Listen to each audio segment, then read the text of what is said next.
Good evening, my friends. I'm Dr. Claude Porras, and the game is on. We already are in the Third World War. This is a gift of Mr. Coflinho, and he wants to know how my blood pressure is.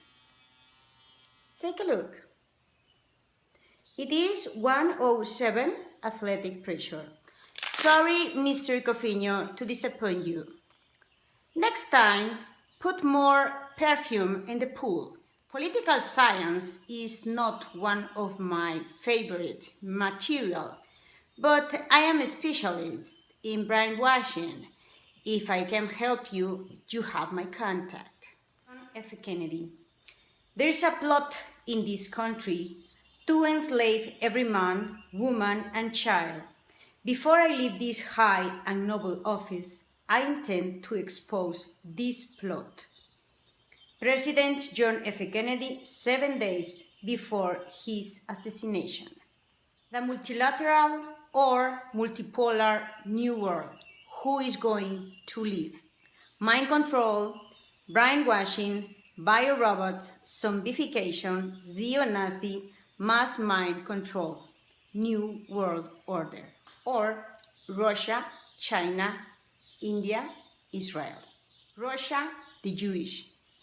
China, the gold, the money. Israel, the faith. India, the masses. Democracy is repugnant in a free and open society.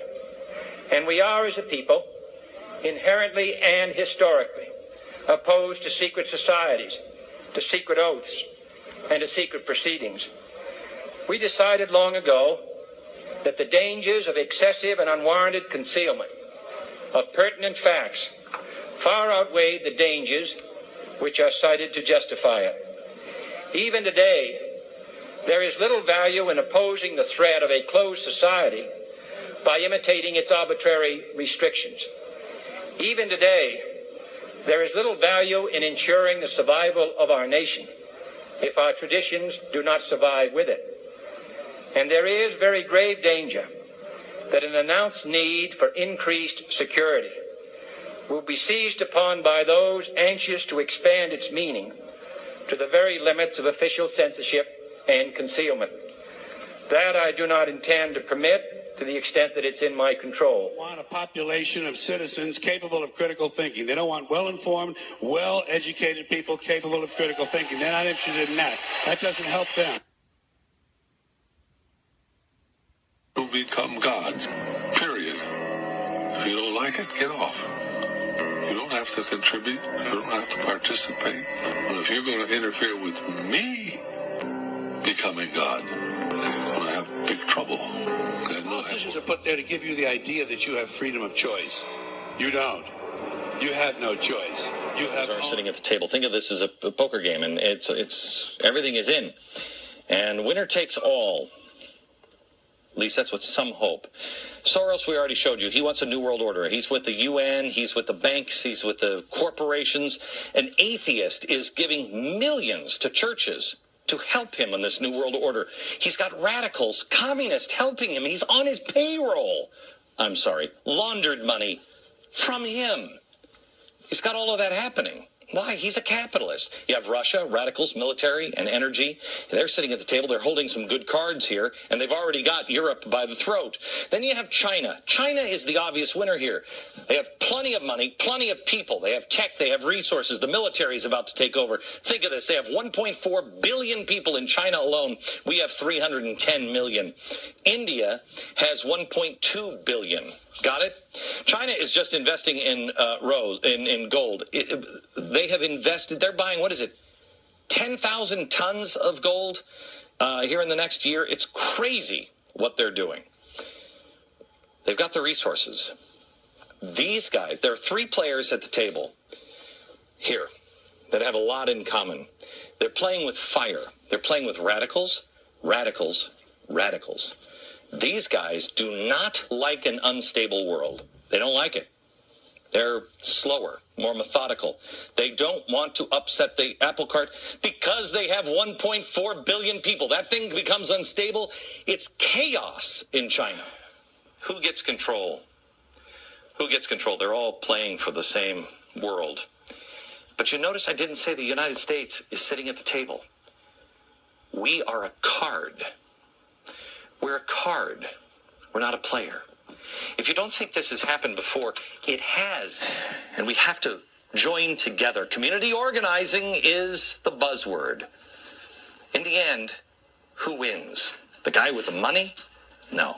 For a while, the people with the food and the people with the energy. But I contend it's not the people of faith. It is with the people with a firm reliance of divine providence that also fight for true freedom. It's the little guy that always wins. The giant lumbering corporations? No, they always lose. The giant bloated system set up by Louis in Versailles? Loser. For a while they may win. But is the farmer behind the tree with a rifle or a rake? It was the farmer with the rifle and the rake hiding behind that tree that took the most lumbering giant of its day out. The most powerful nation on earth took him down. It is David that beats Goliath with faith every time. Goliath loses in the end because all Goliaths are arrogant. The second could threaten our global preponderance, our global strategic preponderance. First, opposition. I'm deeply troubled that a very vague, emotionally stated, semi-theologically defined diagnosis of the central global menace is obscuring our national ability to comprehend the historically unprecedented challenge which is being posed in our time by a massive global political awakening, and thus is obstructing our ability to deal effectively with the global political turmoil. Brzezinski is saying that the elite is afraid of the massive political awakening, the free people, the people that they cannot control, the people of knowledge, the masses, the communities.